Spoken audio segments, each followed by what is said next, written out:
So, as we sit here in early 2026, I think everyone listening is probably still trying to wrap their heads around the massive shifts we saw last year. Oh, absolutely. It was a turbulent time for pretty much every sector. Yeah, but specifically, I want to talk about the global travel industry. Because in 2025, they were basically staring over a cliff. I mean, we were looking at a multi-trillion-dollar sector that was suddenly missing just billions in international tourist dollars. Right. The whole ecosystem was under massive strain. Exactly. And the conventional wisdom was, that without a huge influx of cross-border travelers, without those foreign wallets, the entire hospitality ecosystem was just going to collapse. Which is the logical assumption to make based on historical data. Right. But it didn't collapse. And the wildest part, and this is the core revelation we have for you today, is that it wasn't saved by international jet setting. No, it really wasn't. It wasn't open borders or long-haul foreign flights or even some complex international marketing campaigns. The savior of the travel and tourism industry across 2025 was domestic tourism. It was people exploring their own backyard. Yeah. It was the French driving to the French countryside. It was Germans taking the train to the Black Forest. And that represents a fundamental restructuring of how we understand global movement. Today, our mission is to unpack a highly revealing report from Travel and Tour World. It's titled The 2025 Global Revival of Domestic Tourism. Which is just a fascinating read. It really is, because the data in this source completely upends the traditional economic playbook. I mean, historically, when a national tourism sector struggles, the instinct is always to look outward. Right, you launch global campaigns to attract foreign currency. Exactly. But this report highlights how inward-looking domestic travel didn't just, cushion the blow. It actively drove a global industry revival. So today, we're going to break down exactly which countries drove this trend and what it means for your understanding of global business. Okay, let's unpack this core mechanism first. Because when I look at the exact phrasing from the source, they call it surging domestic tourism growth across 2025 and reviving travel and tourism industry, I immediately hit a mental roadblock. How so?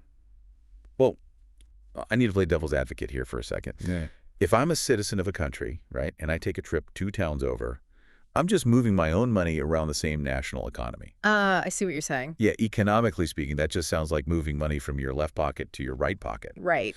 You're replacing wealthy international tourists who bring in fresh foreign currency with locals who are just spending money they already have. So how does that actually generate growth or, as the source says, revive an industry? It's actually a highly counterintuitive concept until you really look at the velocity of money. The velocity of Yeah. When you talk about moving money from the left pocket to the right pocket, you're assuming that money was going to be spent anyway. Oh, I see.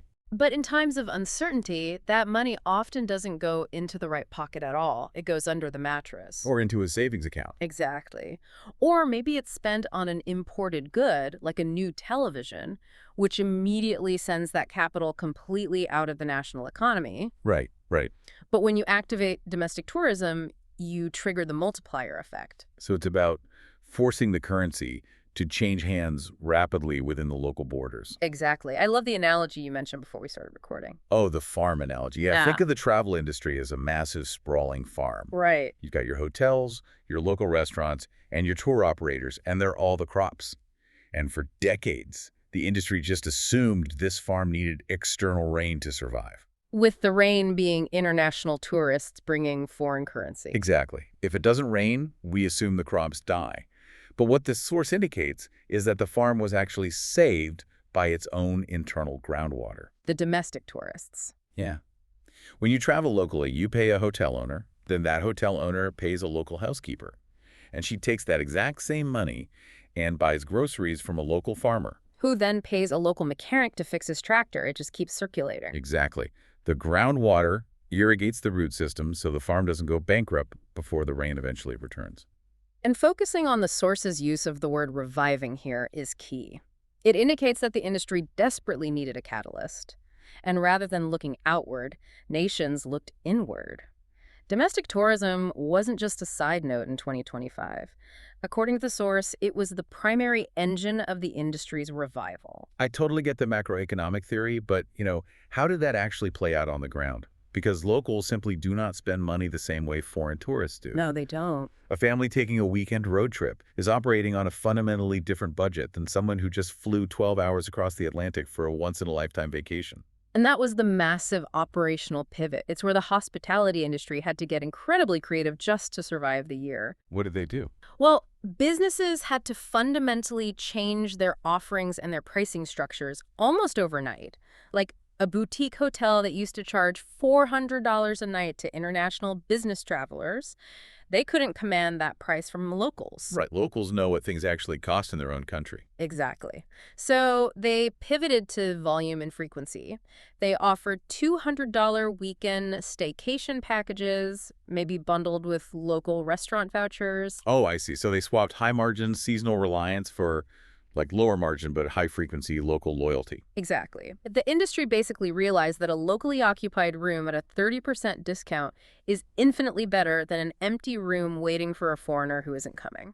That makes a lot of sense. So we've established how the mechanism works, but I want to apply it to the actual data from the report, because this wasn't just happening in countries with historically low international appeal. Far from it. Yeah, the Travel and Tour World Report specifically highlights a block of Western and Southern European heavyweights. We're talking Germany, France, Italy, Netherlands, Spain, Portugal, and Greece. The absolute titans of global tourism. Right. And here's where it gets really interesting, because this is the European paradox. France and Italy are practically synonymous with international travel. Oh, without a doubt. Their entire infrastructure, the airports, the high-speed rail lines, the sprawling resort towns, it's all custom-built to process massive influxes of inbound foreign traffic. Yes. So if these nations are famous for attracting the rest of the world, why is the source headlining their domestic travel surge as the key to revival? It just feels so jarring. It is jarring, and it's jarring because it required a massive behavioral flip from the local populations. What do you mean by a behavioral flip? Well, I want you to imagine the sheer volume of local movement required to make a dent in the economies of places like Spain or Greece. Where foreign tourism is a huge chunk of their GDP. Exactly. If international arrivals dip, the crater left behind is enormous.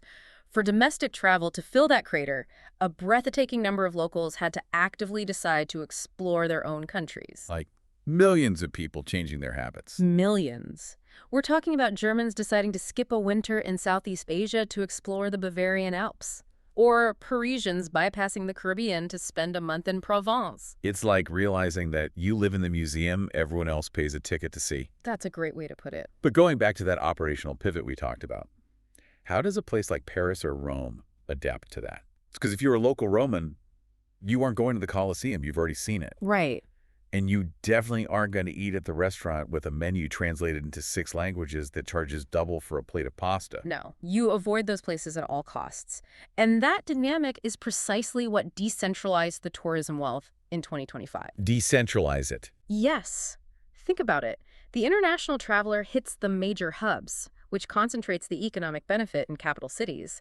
But the domestic traveler seeks out secondary and tertiary markets. Ah, so the French family goes to a small village in the Dordogne. Exactly. And the Italian couple goes to a lesser-known beach in Calabria. Economically, this distributes the lifeblood of the industry far more evenly across the entire nation. Wow, so it effectively breaks the bottleneck of over-tourism. It really does. Because for years we've heard about locals protesting in Venice or Barcelona because international crowds were making the cities unlivable. Right. The housing markets get skewed, the streets are packed. But in 2025, the pressure shifted.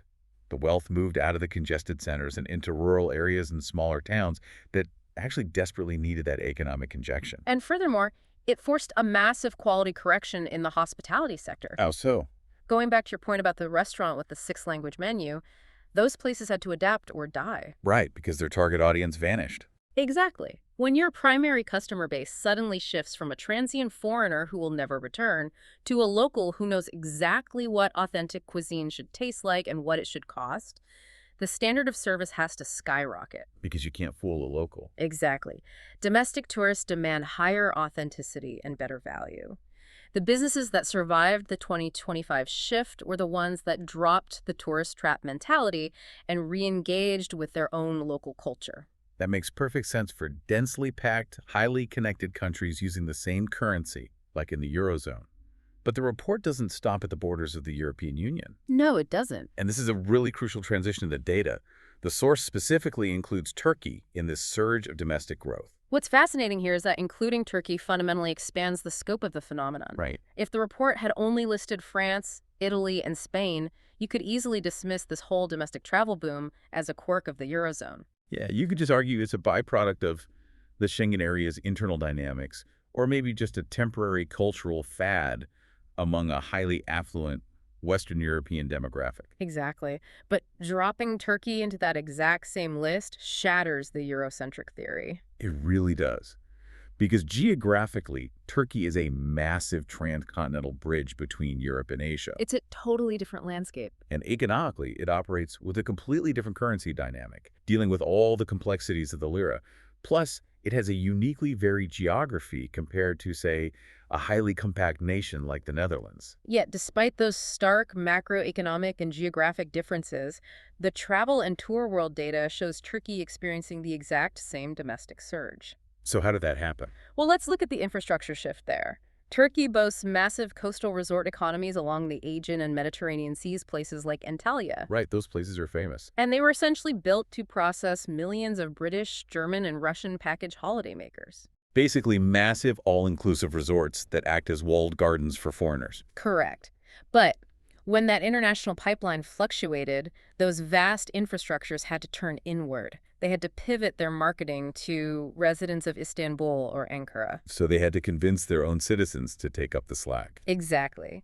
They had to offer weekend escapes and domestic value packages that appealed to the Turkish middle class, who were themselves navigating a complex domestic economy. And the fact that this pivot actually worked, that domestic volume successfully stabilized employment in these heavily tourism-dependent regions, that proves that this inward-looking travel behavior wasn't just a European luxury. No, it was a highly resilient economic strategy across vastly different financial environments. It really is the unifying thread of 2025. And I think Yes. it fully justifies the report's use of the word global in its title, Absolutely. because the pressure on the industry was universal. Mm. But the reaction of the populace, whether you were holding euros in Lisbon or lira in Istanbul, was incredibly similar. It was find leisure, find value, and find an escape closer to home. It reveals a psychological shift just as much as an economic one. People suddenly recognized the fragility of long-distance, complex travel, and they found comfort and, quite frankly, economic rationality in domestic exploration. Speaking of complex travel and vastly different environments, we really need to address the very first part of the headline from the report. Yes, the Russian data point. Right. If you're looking at a global map right now, you might be wondering how a country with deeply complex geopolitical realities fits into a story about a tourism revival. But we need to look at the exact syntax of the report. It reads, Russia joins Germany, France, Italy, Netherlands, Spain, Portugal, Turkey, Greece, and others in surging domestic tourism growth. And we have to analyze that data point purely through the lens of scale, volume, and logistics. Because that's what makes its inclusion in this specific trend so highly significant. Exactly. So what does this all mean when a country of that size joins this specific trend? We aren't just adding another pin to the map here. We are adding the largest expanse of territory on Earth to the data set. If we connect this to the bigger picture, it's entirely about the volumetric expansion of the trend. Volumetric expansion. Break that down for us. Sure. Consider the logistics of domestic tourism in a country like the Netherlands, which we mentioned earlier.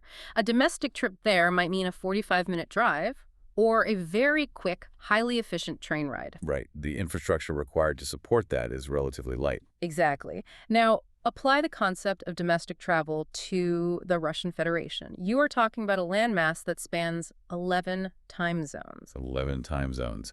I mean, you could board a plane in Moscow, fly for nearly half a day, deal with massive climate shifts, and you would still technically be flying domestically. The logistical friction is immense. Domestic tourism at that scale involves complex long-haul aviation, extensive railway networks like the Trans-Siberian, and navigating vastly different topographies. And all of that is happening entirely within a single set of national borders. Right. So for a nation of that sheer unprecedented size to pivot so heavily into domestic tourism that it registers alongside the European powerhouses in this report, the sheer volume of internal human movement has to be staggering. It's basically the difference between navigating a local pond and navigating an ocean. But economically, Both are technically categorized as staying home. And that's exactly why this data point cements the sheer dominance of domestic travel as the defining economic driver of 2025. It just shows the raw scale of it. Exactly. The infrastructure required to facilitate a domestic travel boom across 11 time zones requires a massive mobilization of domestic airlines, regional hotels, and internal supply chains. Right. When a landmass that large turns its tourism economy inward, it proves that domestic travel wasn't just a quaint alternative to international flights. It was the heavy industrial engine keeping the global metrics afloat. So whether a country is a compact European hub or a transcontinental bridge like Turkey or the largest landmass on Earth, the internal movement of citizens was just undeniably the economic driver of the year. Yes, it was the defining characteristic of the 2025 revival. It really paints such a vivid picture of a world in motion, but a very specific, deeply localized type of motion. How do you mean? Well, we're so used to visualizing global tourism as this chaotic crisscrossing of international flight paths, connecting capital city to capital city. Right, the traditional globalized view. Yeah. But 2025 looked more like these deep, swirling, self-contained currents within individual borders. The energy was still there, the human desire to explore and escape was still completely intact, but the vector just changed. And that shift in vector is the ultimate takeaway for anyone trying to understand the resilience of global markets. It totally flips the script. It does. We're conditioned to assume that growth, innovation, and recovery must be imported. If a sector is failing, the instinct is to seek salvation from the outside. Right. We always look for external fixes. But the travel and tour world data definitively proves that sometimes the most powerful industry-saving revivals happen from the inside out. That's a powerful way to look at it. The capital, the infrastructure, and the consumer demand required for recovery are often already present within the system. They're just waiting to be activated by a shift in perspective. A shift from looking away to looking within. From the sunny, crowded shores of Portugal and Greece to the transcontinental resorts of Turkey, all the way across the vast, multi-time zone expanse of Russia. The defining story of 2025 was people discovering the immense economic and cultural value of what was right in front of them. It really was. The local multiplier effect essentially saved the multi-trillion-dollar farm. And it completely redefines the baseline strength of the hospitality sector going forward, changing how we view global economics entirely. It absolutely does. But it also leaves us with a fascinating ripple effect. And I want you, the listener, to think about what this means for you and for the future of how we travel. It's a big question. It is. Because if the global tourism industry was fundamentally revived by locals exploring their own countries, if the most valuable, reliable travelers in 2025 were the ones who already lived down the street, how will that permanently change the very nature of tourist destinations going forward? That's the real test for the industry. Yeah. Will the traditional tourist traps of the past, the ones that relied entirely on foreign visitors not knowing any better, will they actually survive the decade? Because if your main customer is now your neighbor, someone who knows the true cost and the true culture, you can't fake it anymore. The standard for authenticity has been permanently raised. I mean, an industry built for locals looks very different than an industry built for tourists. It really does. And we're going to leave you to ponder that one the next time you book a trip, whether it's across the ocean or just a few towns over. Thank you so much for joining us, and we'll be back for another deep dive soon.